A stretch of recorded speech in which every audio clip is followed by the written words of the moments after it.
Senhores, boa tarde. Meu nome é Diego Nogari. Hoje eu vou conversar com vocês um pouquinho sobre como a gente começa um projeto, como a gente começa uma plataforma de Big Data dentro da plataforma Azure da Microsoft. Vou falar especificamente sobre uma tecnologia chamada HD Insight, que possibilita para a gente trabalhar com Hadoop dentro do Azure, dentro da plataforma da Microsoft. Essa é a ideia. Bom, sou MVP de SQL Server, já trabalho com BI há alguns anos, estudo sobre Big Data desde 2010, 2011, faz um tempinho. Aqui embaixo tem o endereço do meu blog, caso alguém queira ver. Existem alguns conteúdos já publicados lá dentro, também no meu canal do YouTube e no meu canal do SlideShare, tá ok? Bom, primeira coisa que a gente vai fazer então, a gente vai começar criando a máquina dentro do Azure, mostrando para vocês saindo do zero até a gente montar a primeira busca utilizando o Hive dentro da plataforma, tá ok? Então,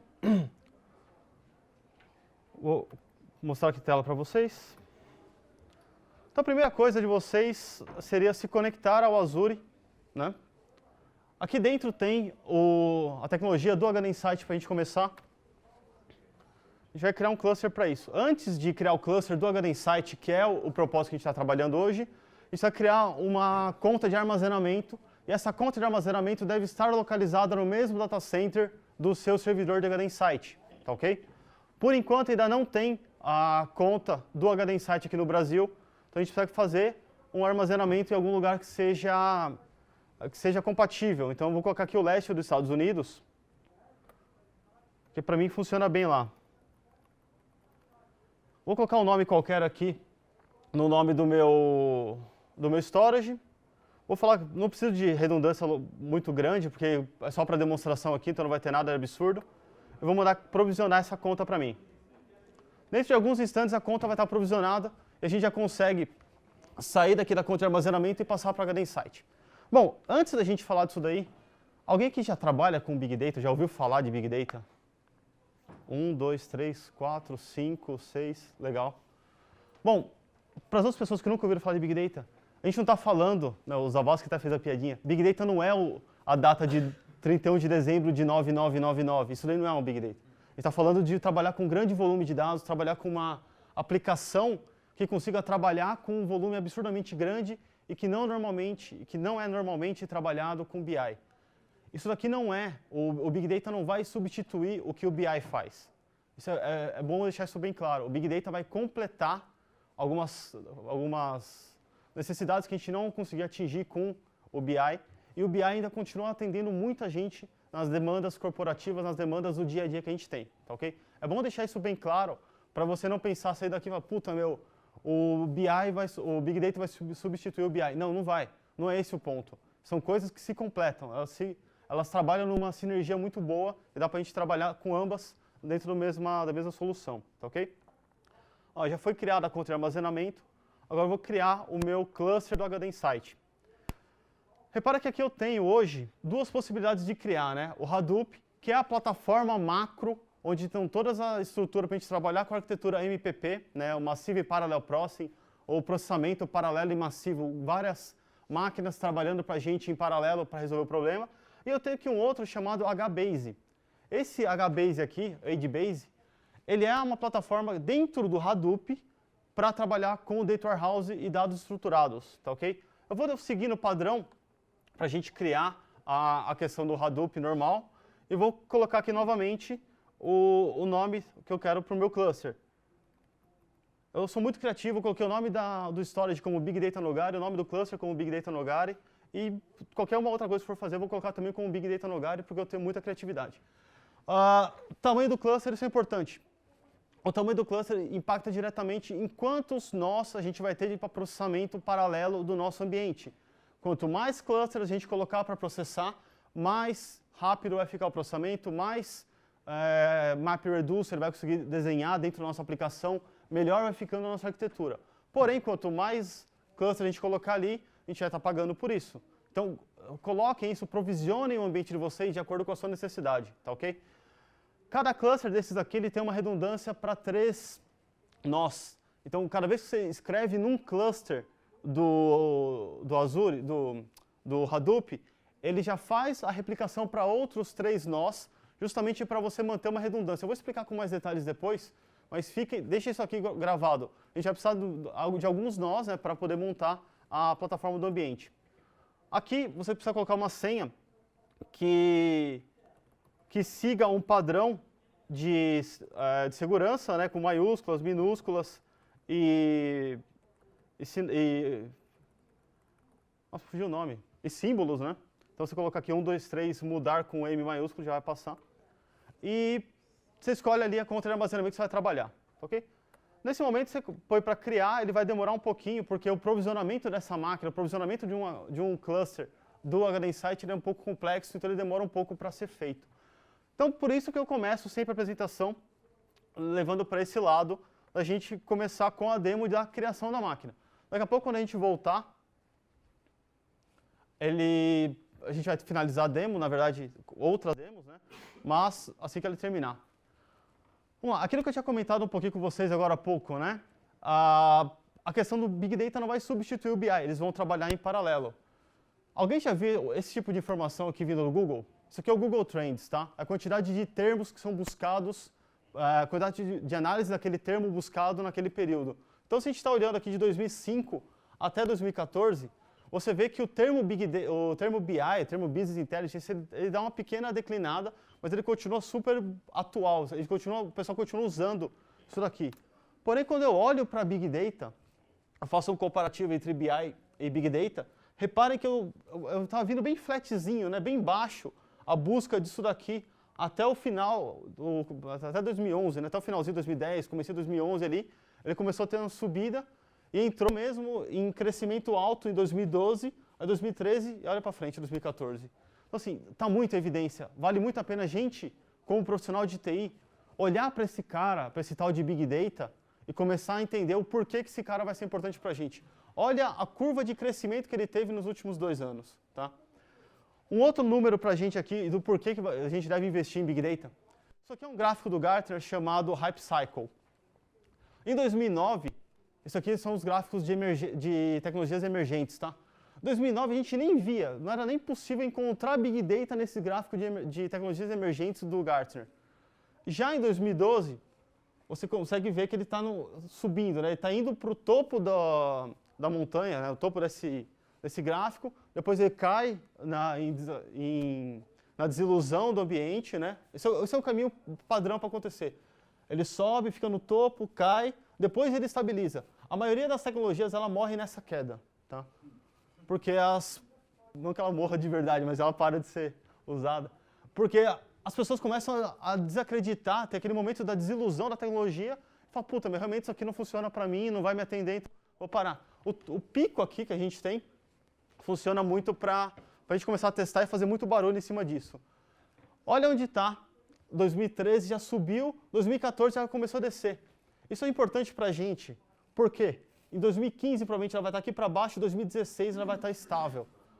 Isso aqui eu estou olhando, estou fazendo projeção com base em absolutamente nada, tá? Estou olhando só esses gráficos, vendo a evolução dela para cá. E faz sentido, cara. A gente olhar, 2009 não tinha nada, 2012, 2013, 14, 15, 16 vai estar mais ou menos por aqui subindo, entrando na parte do platô. Então isso vai ser legal, vai ser muito bom para a gente utilizar investir nessa tecnologia, porque isso aqui é para a gente uma tecnologia que vai resolver bastante coisa no futuro. O que eu tenho para trabalhar com Big Data? Né? Aqui eu falei que a gente tem grandes volumes de dados. A gente tem alguns pilares que dão sustentação, que dão a base para a gente trabalhar com Big Data. Eu costumo olhar, eu costumo estudar e acreditar nesses 3 pilares: volume, variedade e velocidade. Tem outros estudiosos, tem outras pessoas, outros pesquisadores que colocam alguns outros pilares, como a questão, por exemplo, da veracidade. Porra, se a informação não é real, cara, para que você vai pesquisar informação suja? Vai pesquisar informação ruim? Então, assim, uma coisa minha, eu não gosto de usar o termo de veracidade como sendo um item para a gente colocar no Big Data, até porque ela não é uma medida de magnitude. Ponto. Simples assim.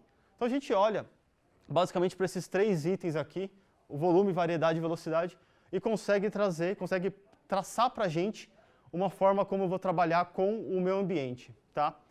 Então, olhando para isso, eu trago uma outra imagem para vocês para a gente tentar entender onde que eu vou atuar com Big Data. Eu estou falando de volume, variedade e velocidade. Hoje, o que é conhecido dentro da nossa estrutura, dentro do nosso dia a dia, são aqueles 15% de dados ali. Isso é informação do Gartner, tá? Isso não é informação minha.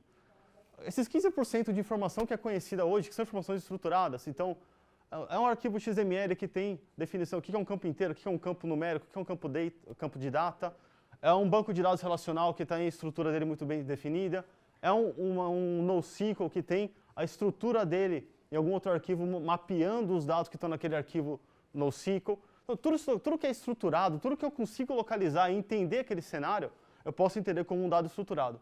Já quando eu venho para cá, para dados não estruturados, onde eu estou falando de usar, por exemplo, vídeo, áudio, imagem, feed de alguma coisa, wearables, qualquer coisa assim, que não tem uma estrutura definida para eu conseguir analisar esse cara, a gente está falando desse resto das informações, esse restante da informação. E o Gartner estima que estão falando aí de 85% de todos os dados gerados no mundo estão dentro dessa plataforma de dados não estruturados. E o Hadoop traz para a gente essa possibilidade de quebrar essa informação e conseguir trabalhar com ela. Então, vou analisar assim, a parte de vídeo, analisar a parte textual de algum documento, vou analisar a parte de informação que está dentro de uma imagem. Tudo isso é possível fazer utilizando dados não estruturados. Só para a gente entender um pouquinho desses 3 Vs do Big Data, reparem o que a gente tinha em 2005 e 2013, esse aqui é o conclave, né? A foto que foi tirada lá na época que o Papa, aqui quando o Dom Pedro não, o João Paulo II morreu, e aqui foi quando o Bento lá pediu as contas, né? Então, a gente tem essa informação, e olha aqui, cara, só para a gente ter uma brincadeira rápida aqui, olha o volume de gente que eu tenho nessas 2 imagens. Olha a quantidade de devices dos caras tirando foto aqui para gerar informação. Então aqui eu tenho, para não falar que não tinha ninguém aqui, tinha um cara com uma câmera VGA aqui que não ia pegar nada lá pro fundo. O cara mal ia pegar 2 pessoas para frente dele aqui, só. Aí, olha hoje o que a gente tem aqui de informação, de geração de conteúdo. O volume de informação, o volume de pessoas gerando conteúdo aqui. A variedade, então tem gente gerando conteúdo aqui para imagem, tem gente gerando, sei lá, videozinho de 15 segundos do Instagram, tem gente gerando aqui matéria para algum portal de informação, tem gente gerando conteúdo para levar para um editorial e gerar isso aqui, um material impresso depois. Então, assim, a variedade também é muito grande. E a velocidade com que isso é gerado. Olha o tanto de gente gerando informação sobre um acontecimento. Isso para vocês mostra qual é o poder que a gente tem para trabalhar com esses 3 Vs dentro de um segmento desse de tecnologia. Estou falando de um negócio do Papa, um negócio mega tradicional, um negócio super antigo. Só que eu estou olhando para isso aqui com uma visão de Big Data, onde eu posso aplicar esse cara dentro do meu cenário. Tá ok? Algumas outras possibilidades de dados não estruturados, então, dados de imagem, dados de geolocalização, dados de wearables, né? Então, aqueles portáteis, aqueles vestíveis que a gente tem, que funcionam muito bem para a gente, e algumas outras possibilidades. Para vocês verem outros lugares, outras indústrias que geram muita informação, muito dado para a gente trabalhar, aqui tem algumas delas, tá? Aqui, alguém sabe o que é? A Bolsa de Nova York, a Casa de Câmbio de Nova York. Ali no centro, sabe o que é? O Colisor de Hadrons de Genebra. Bom, só para vocês terem uma noção de volume de informação gerada. 1 terabyte por dia de informação de casa de câmbio em Nova York. 2 petabytes de informação já armazenada no Internet Archive, mais 20 tera por mês. A Facebook já tem 10 milhões de fotos cadastradas e na casa de 1 petabyte de informação. Ancestry.com, 2.5 petabyte de informação armazenada. E o Colisor de Hadrons, 15 petabytes por ano. Dá para brincar, né? Dá para a gente ter um volume de informação para trabalhar. Agora imagina armazenar isso aqui dentro do servidor convencional dentro de casa, né? Puta, imagina o custo que você vai ter para comprar a máquina para isso aqui. E você não precisa, você pode usar soluções hoje de cloud computing que fornecem esse tipo de solução para a gente conseguir pegar e aplicar algumas tecnologias em cima disso aqui e resolver esse problema nosso tanto de armazenamento quanto de processamento. Outra coisa, a gente falou de geolocalização. Vocês já... Bom, acredito que todo mundo usa smartphone. Alguns usam Windows Phone, Android, iOS, mas todo mundo usa alguma coisa disso aqui. Vocês já viram a dificuldade que a gente tem para ter uma precisão correta, não usando o GPS, esquece o GPS, mas usando o 3G para conseguir pegar uma posição geográfica certa aqui no Brasil? Isso acontece porque a gente tem poucas posições que são conhecidas, tá? Isso aqui é um mapa que mostra o que eles chamam de IPs conhecidos. O que eles fazem para localizar a informação daqui? Imagina que um cidadão está aqui nessa parte aqui do centro, imagina que seja a parte do centro-oeste do Brasil. Pega nessa parte aqui, o cara quer falar assim, beleza, eu estou em tal lugar aqui, com o 3G dele, ele tenta dar uma chancela com geolocalização. O que ele vai fazer? Ele vai disparar uma onda circular, vai encontrar as antenas próximas daqui e ele consegue, através de cálculos que os pesquisadores de redes fazem, fala assim, beleza, você estava daqui, quando você disparou o sinal, a primeira antena te devolveu em X segundos, a segunda em Y, a terceira em Z. Então você consegue calcular o tempo de resposta entre a saída e o retorno da informação, ele consegue te falar, você está a X metros de tal posição, a Y de tanto e a Z de tanto, então você consegue localizar mais ou menos onde você está. Isso funciona legal, só que para a gente trabalhar com isso, a gente precisa ter muito mais volume de pontos desses para a gente ter uma localização mais precisa. A Europa está bem, Estados Unidos está bem, a gente aqui na América do Sul está um pouco fraco ainda. Então, isso para a gente, trabalhar com geolocalização aqui, fica um pouco mais complicado. Quando eu vou para os Estados Unidos ou para a Europa, fica mais fácil a gente ter esse tipo de tecnologia. Isso facilita muito para a gente, porque eu consigo, através de triangulações entre os meus dados, cruzar informações e saber da onde está vindo acesso, se os acessos que estão vindo para a minha máquina é realmente, ou para o meu servidor, para o meu serviço, é realmente um acesso que deveria estar vindo daquele lugar ou não, se isso pode ser uma fraude ou não, tá? Então, você tem essas possibilidades. Outras coisas interessantes para a gente trabalhar, foi o que eu comentei agora há pouco, são esses wearables. Então, a gente está falando de pedômetros, falando de smartwatches, falando de, sei lá, Google Glass, falando de braceletes que possibilitam algumas coisas. Então, assim, você tem várias tecnologias que te dão suporte para isso. Esse aqui é um carinha chamado Fitbit. Tá? É um device ridículo, custa $50, e ele te marca quilometragem que você anda, quantidade de passos e, com base no seu tamanho, né, peso, altura e sexo, ele fala quantas calorias você perdeu, é uma estimativa, com base na quantidade de passos que você deu naquele dia. Só para vocês terem uma ideia, a gente fez o Cycle Saturday há 2 semanas atrás, foi dia 27 de setembro. Eu andei 16 quilômetros durante o evento, cara. Foi um evento organizado aqui em São Paulo. Cara, a gente tinha um andar e tinha 2 lugares onde tinha sala. Cara, eu andei 16 quilômetros, eu consegui contabilizar por causa disso aqui.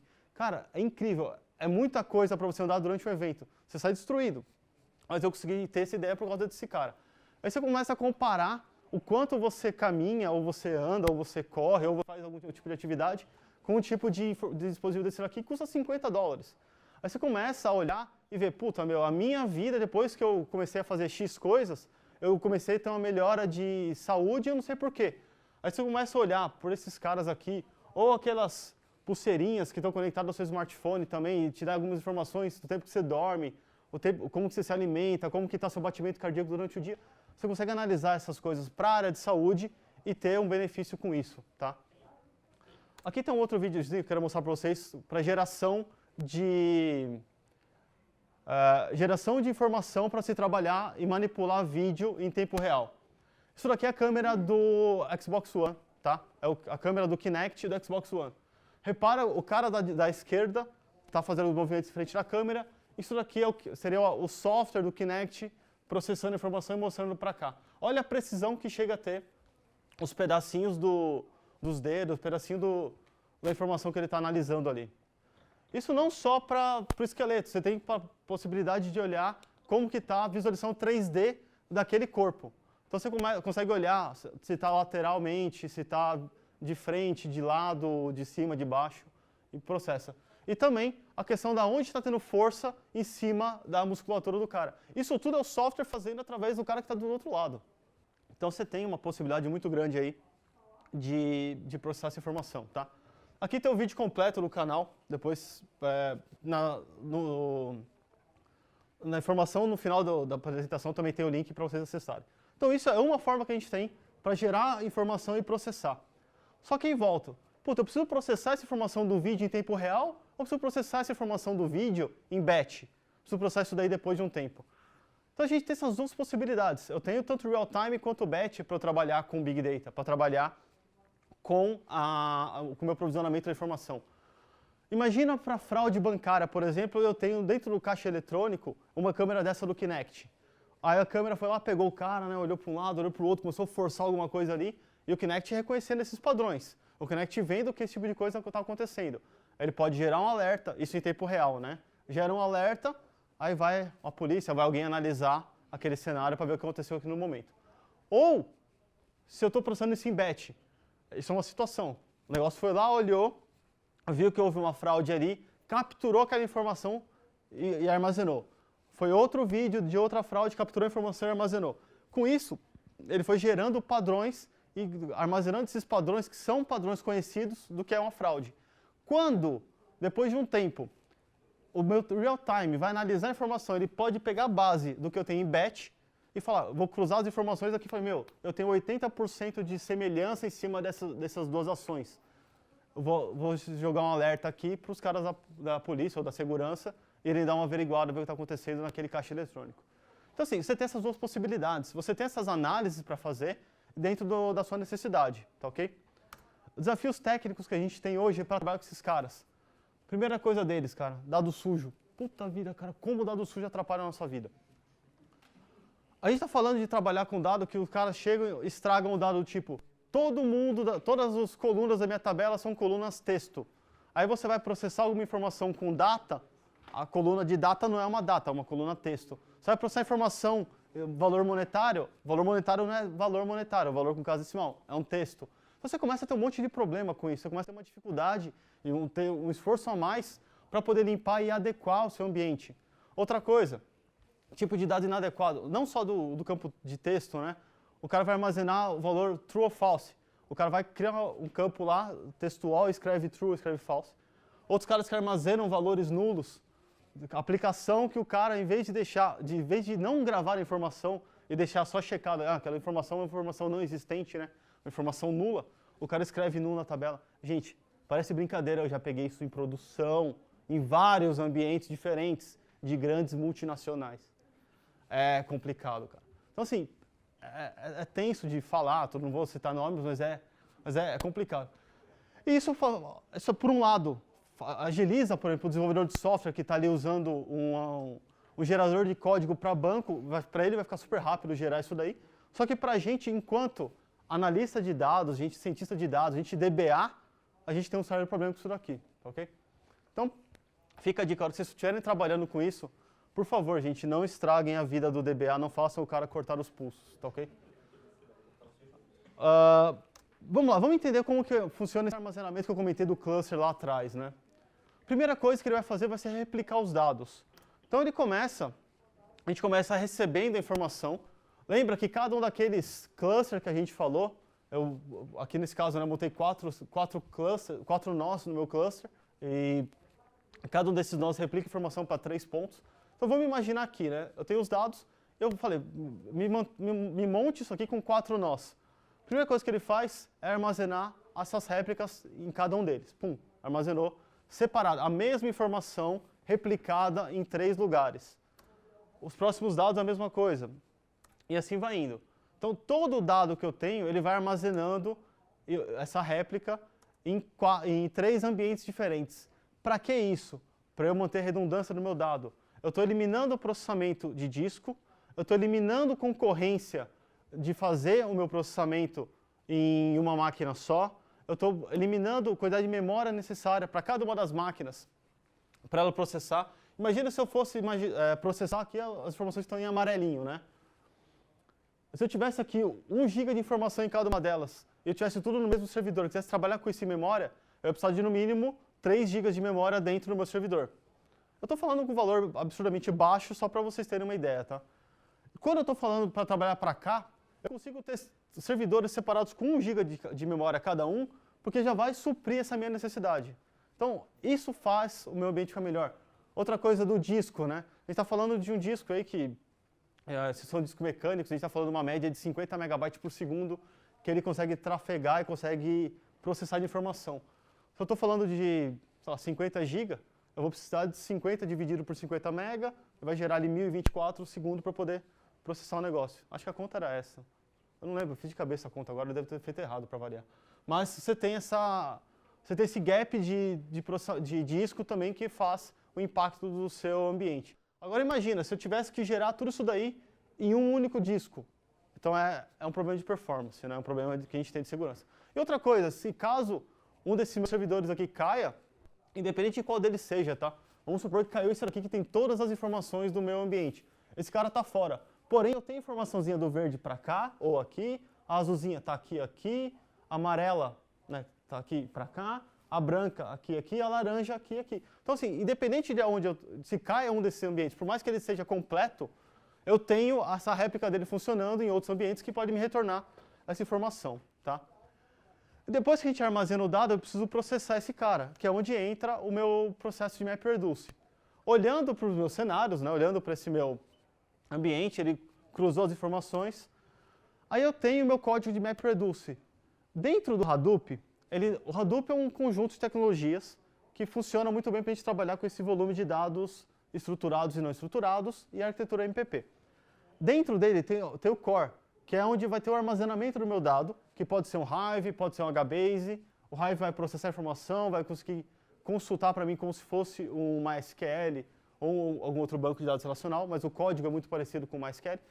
E por padrão, tá, junto ao core do Hadoop, eu tenho um cara chamado MapReduce, que é o cara que vai fazer o mapeamento de cada um dos itens que eu quero processar. Só que, assim, para nós, como usuários, isso é transparente, né? Eu falo simplesmente, vai lá e consulta a informação. Ele entra no processo de MapReduce, consulta, né? Consome um pouquinho de informação de cada um daqueles chunks de servidor que a gente está analisando, junta tudo de volta e devolve para o meu cliente. Isso aqui, se eu não programar, se eu não definir como ele vai fazer, ele tem um core, ele tem automático que faz. Se eu quiser definir especificamente da minha necessidade, eu posso pegar esse cara e trabalhar para lá, tá ok?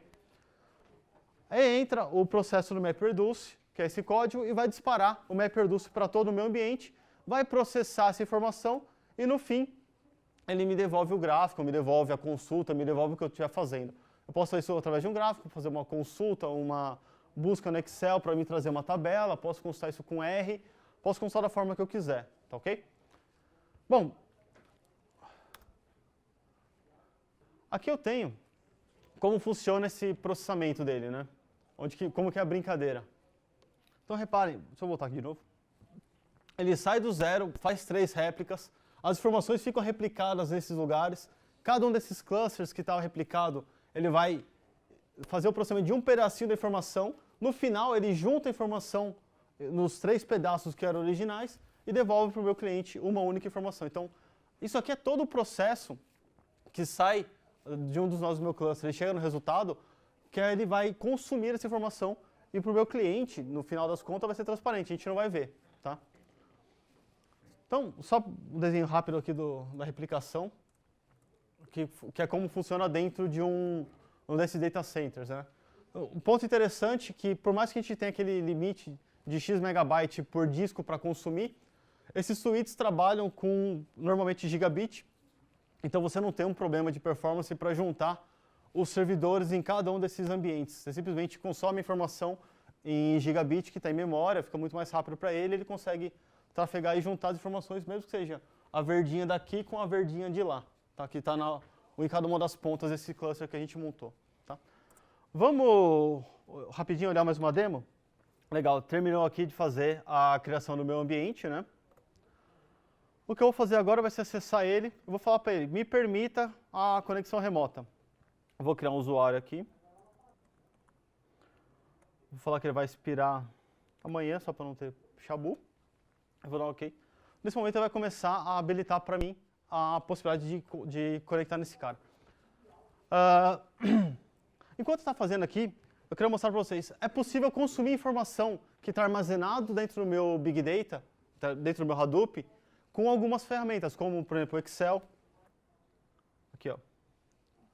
Então eu consigo, através do meu próprio Excel, acessar o HDFS, né, o Hadoop Distributed File System, tá ok? Outra coisa que eu posso acessar seria através do R. R é uma linguagem que foi gerada na década de 70 para fazer análise de dados e funciona muito bem até hoje em dia. Os caras continuam evoluindo bastante essa ferramenta. Só que eu tenho uns exemplos aqui em R, só para mostrar para vocês a facilidade que é trabalhar com R, tá? Enquanto carrega ali. Deixa eu só abrir o arquivo.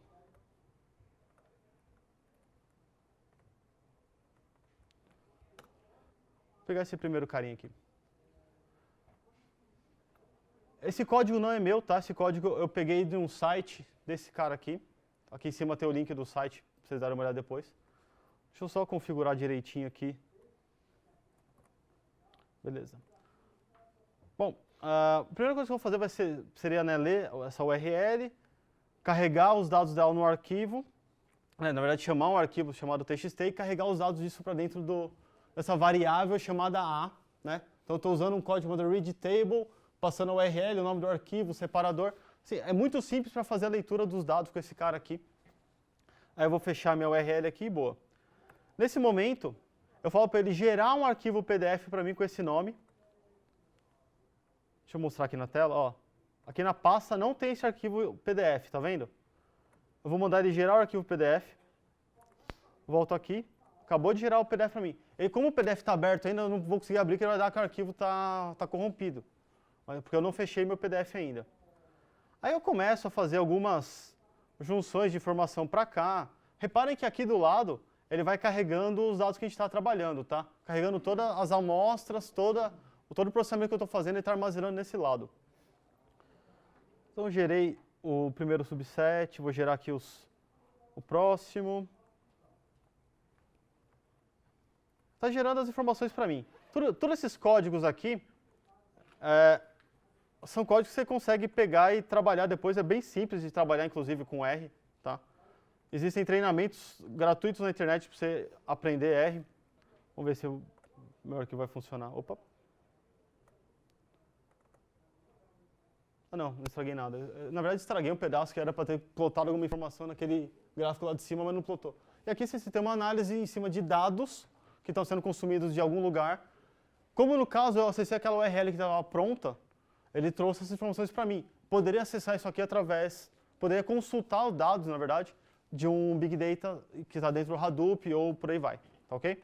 Só para vocês terem uma ideia do que é possível fazer utilizando o R nesse caso. Legal, já está habilitada a conexão remota para mim. Vou me conectar nesse ambiente. Então, quando ele monta ele provisionou a máquina para mim e me permitiu fazer o acesso remoto a ela, ele já traz configurado aqui toda a instalação que eu preciso fazer para configurar o meu Hadoop. Então, eu não precisei montar um ambiente Apache, colocar a instalação do Hadoop lá dentro, instalar as APIs de Hive, Pig, Mahout e por aí vai, MapReduce. Tudo isso já foi instalado, tá? Aí o que eu posso fazer aqui é o seguinte. Outra coisa. Eu preciso movimentar um dado para lá ainda. Cloudberry. Vamos pegar meu dado de armazenamento aqui. Opa. Eu preciso gerenciar meu acesso aqui. Vou pegar essa minha chave primária. Beleza. Eu preciso conectar nesse meu ambiente aqui para eu movimentar um dado para lá. Então vamos fazer isso aqui.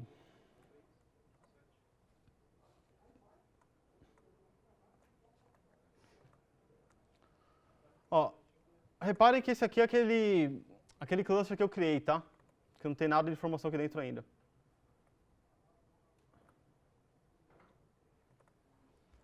Vou movimentar para lá esse meu arquivo de dados aqui.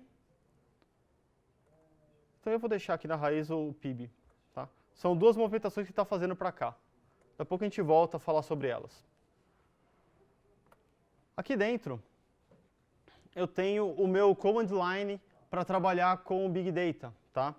Esse command line ele é já específico do Hadoop, ele não é o command line normal do Windows, ele é já do Hadoop, que você consegue acessar através desse ambiente, dessa pasta. O que eu vou fazer aqui, na verdade eu vou sair da pasta do Hadoop, eu quero mostrar para vocês quais outras ferramentas já vêm instaladas dentro desse cluster de HD Insight que a gente já criou, tá? Então eu tenho aqui algumas APIs que são próprias para a gente trabalhar com Big Data dentro do Hadoop. O próprio Hadoop, que é o Core, o HBase, lembra que eu falei lá no começo que a gente podia criar só o HBase? Então, esse HBase está aqui já. Então, como eu criei o Hadoop, que é uma coisa mais abrangente, ele também trouxe o HBase para cá. Hive, Mahout, Ozzy, Pig, Scoop.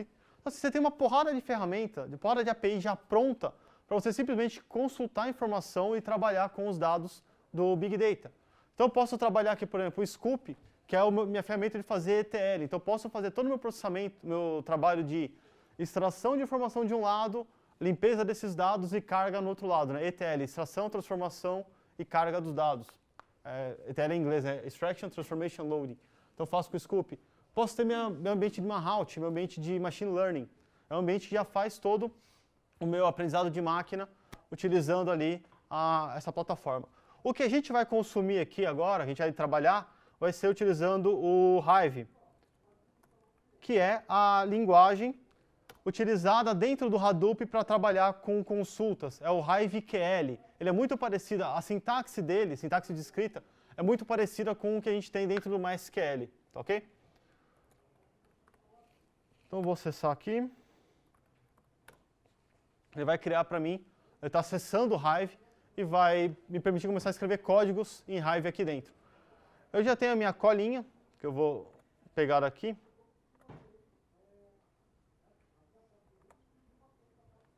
Vou deixar ele aqui do lado, para a gente ir acompanhando os dois, tá? A primeira coisa que eu vou fazer, então, para poder trabalhar com esse cara, vai ser criar uma base de dados chamada Big Data Nogari. Lembra, por quê? Porque eu sou criativo.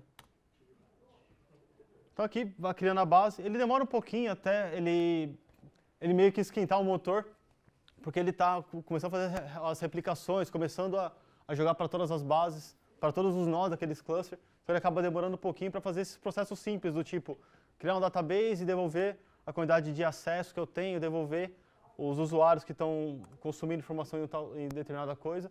Mas, quando eu tenho um volume de dados muito grande, isso aqui fica muito bom para a gente trabalhar. Tá? Foi. Então tá aqui, ele demorou 33 segundos para criar uma base.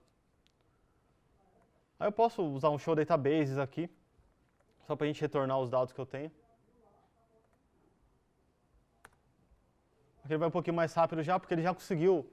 Fala assim, ok, eu tenho esses 4 ambientes para trabalhar, eu tenho esse MapReduce, esses nós do meu cluster aqui, então eu já sei onde que vai. Aí quando eu faço a consulta, ele já demora bem menos para trabalhar, tá ok?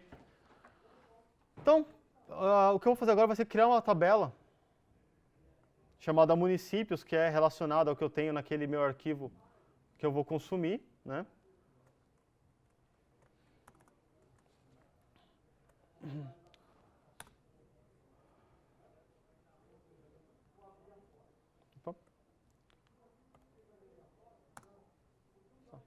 Beleza, criou para mim, fez a estrutura.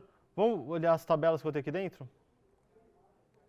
Vamos ver se eu vou ter essa tabela aqui, a default e a tabela municípios dentro do meu ambiente, né? Olhar as tabelas dentro desse banco que eu acabei de criar. Está aqui, ó, municípios já retornando para mim. O que eu vou fazer agora vai ser dar carga nessa minha tabela baseado naquele arquivo que eu acabei de subir. Deixa eu só mostrar para vocês o arquivo aqui.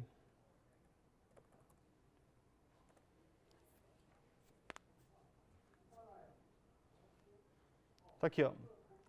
Dados. Tem um arquivo de 9 MB, tá? É um arquivo relativamente pequeno, mas que para a gente atende a nossa necessidade para poder mostrar aqui.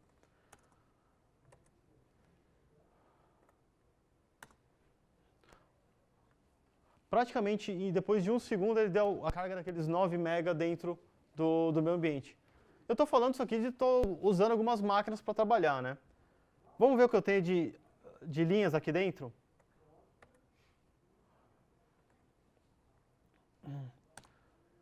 Normalmente ele demora uns 30 segundos para me retornar esse select count da quantidade de registro aqui dentro. Ele começa a fazer o processamento, ele joga essa informação. Lembra que ele replica o dado para 3 ambientes. Aqui eu vou mostrar para vocês a parte do MapReduce dele e a replicação. Então ele vai escrever, ele escreveu nos 3 caras, super rápido a escrita. Agora para ler como ele está fazendo esse processamento, né, fazendo mapeamento nas máquinas que ele está indo consumir, ele vai acabar demorando um pouco mais, porque ele vai consumir um pouquinho de cada uma delas, juntar e trazer para a gente de volta. Quando a gente fala puta, meu, é só um select count numa tabela para 60 mil registros, deveria ser instantâneo, deveria demorar 0.0001 segundo. Só que quando a gente olha para cá, ele demora um pouco menos. Aqui eu tenho meus processos do MapReduce, né? Num caso, ele mapeou 0% do processamento e reduziu o processamento em 0. Aquele ele mapeou 100% e reduziu 0. Aquele mapeou 100% e conseguiu reduzir 100%. Bom, show de bola. O total de tempo processado na CPU já deu aqui 5.4 segundos. Depois ele começou a fazer algumas outras atividades por trás, para o nosso ambiente. Depois de... Cadê? Aqui está 5 segundos, mas não... aqui, 46. Depois ele demorou 5 para fazer o processamento real. Só que até chegar para a gente aqui demorou 46. É por causa de toda essa infraestrutura que ele tem para trabalhar. E como o volume é baixo, a gente olha para isso e fala, meu, não atende, não é o que eu preciso. Só que quando você escala isso para terabytes ou para petabytes de informação, esses 40 segundos a mais aqui dá um puta benefício para a gente. Porque a gente vai ter todo aquele benefício por trás do Hadoop, né? Então, isso aqui só corrobora aquela mensagem que eu estava passando de o BI convencional continua funcionando e atendendo 100% que a gente precisa. Quando eu passo para um volume de dados absurdamente grande que eu não consigo trabalhar, aí sim a gente vai para esse cenário de Big Data e que o volume e a informação, a variedade, o dado não estruturado resolve para a gente. Aqui demora um pouco menos já, porque ele já tem algumas coisas já armazenadas e setadas para o nosso cenário. Tá? Fazer um agrupador aqui, na verdade, juntar esses caras com uma cláusula where demora menos do que fazer um select count. Mas é o normal disso daí acontecer, tá? Ó, demorou 26 segundos a menos e trouxe pra gente aqui a informação que a gente estava buscando, né? Dentro da região ali em 2010, da macro-região de Mogi das Cruzes, qual que era a população em cada uma das cidades, ele trouxe pra gente e mostrou pra cá. Eu poderia acompanhar esse ambiente aqui utilizando os contadores que eu tenho dentro do próprio HD Insight, tá? Aqui o volume é baixo, o volume é pouco, então ele vai mostrar bem pouquinhas coisas, tanto de alocado quanto de aplicações rodando. Ele tem no mínimo uma que ele deveria mostrar. Vamos ver se aqui no monitoramento ele mostra alguma coisa a mais. Também não chega a ser tão irrelevante aquela busca que ele nem processa nada aqui. Legal. Só para a gente finalizar, eu tenho alguns links que eu quero passar para vocês.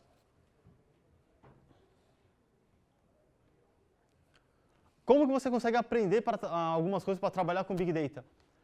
Lembrando, Big Data é um conceito. Pessoal, você não precisa ficar tirando fotos, vai estar daqui a pouco no SlideShare. Eu vou inclusive subir enquanto vocês estão no coffee. Fica tranquilo com isso aí. Quando a gente está falando de Big Data, não precisa trabalhar necessariamente com Big Data. Você fala, meu, eu quero trabalhar com Big Data. Falar que trabalhar com Big Data é igual falar, eu quero trabalhar com BI. É uma tecnologia, é um conceito que a gente está falando. Agora, eu quero trabalhar com mineração de dados para processamento de vídeo. Beleza, aí sim você foca em cursos de processamento de vídeo, cursos de grande volume de dados para transação bancária, sei lá. Você vai focar em cada uma das suas áreas. É igual você estar trabalhando com um banco de dados. Você tem várias áreas para trabalhar. Você tem administração, você tem BI, você tem desenvolvimento, você tem performance. Então você vai atuar em uma delas. Você não vai conseguir resolver todos os problemas de todo mundo dentro do cenário de Big Data. Então aqui tem alguns links de lugares que você pode aprender áreas específicas para trabalhar com Big Data, para trabalhar com ciência dos dados, né, com Data Science, para trabalhar com mineração de dados. Então, vale a pena vocês darem uma olhada nesses cursos aqui depois. Aqui tem as fontes de onde eu peguei algumas informações da apresentação. Links complementares para vocês, específicos do que a gente tem dentro do Hadoop da Microsoft, dentro do Azure, tá, do HD Insight. MapReduce, Hive, Pig, HBase, HDFS e o Scoop. Por fim, queria abrir para perguntas e respostas, caso alguém queira... Ah, legal, lembrei de ter um livro para sortear, tem 2 livros aqui para sortear para vocês. Caso alguém queira também dar uma olhada na versão digital do livro, você consegue pegar em livros.nogari.com.br. Ali tem meu blog e meu Twitter, que eu tento sempre responder para todo mundo que me manda mensagem. Dúvidas, senhores? Big Data a gente tem suporte para dados espaciais? O dados espaciais está dizendo de geolocalização ou... Sim. Sim. É só... Aí o que você vai ter que fazer vai ser o seguinte. O Big Data, a gente está falando de trabalhar com grande volume de dados. Pode ser que não exista nada específico para trabalhar com GIS hoje. Eu não conheço especificamente isso daí, tá? Mas com certeza tem alguma coisa do tipo. É um grande volume de dados, eu quero processar todo mundo que está a 5 km de mim e eu estou, por exemplo, o que o pessoal do Waze faz. Eles tem todo um Big Data por trás, onde fala onde está trânsito, onde não está, onde tem acidente, onde não tem, com base em informação que as pessoas estão mandando para ele no decorrer do tempo. Só que isso daí eles provavelmente desenvolveram alguma coisa específica do negócio dele, do business dele, que está processando as informações que estão sendo consumidas. Não é assim, tem um software de prateleira chamado processamento geoespacial e vou usar essa API ou esse plugin, essa coisa, dentro do meu Hadoop, tá ok? Eu não sei se tem. Até onde eu sei, não existe, tá? Mas o pessoal, por exemplo, do Waze usa o conceito de Big Data para processar a informação deles e resolver problema do cenário nacional.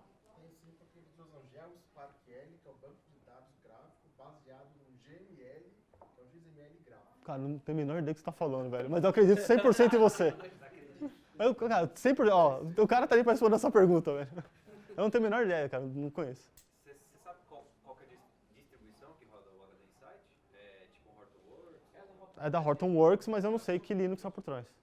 A Microsoft fez uma parceria com a Hortonworks. Tá. A Hortonworks tem a distribuição dela de Horton baseada em Linux, mas ela que é a empresa que desenvolve, inclusive, para a Microsoft essa distribuição que roda sobre o Windows, que é a mesma que você tem no Azure e a mesma que você tem no Appliance, no APS. Tá. E essa versão já é com YARN, já a partir da 2 já. Aqui eu vi o TES ali, o TES é A da do Azure eu Hortonworks. não tenho certeza, Sim. mas o APS eu sei que já é o 2.1.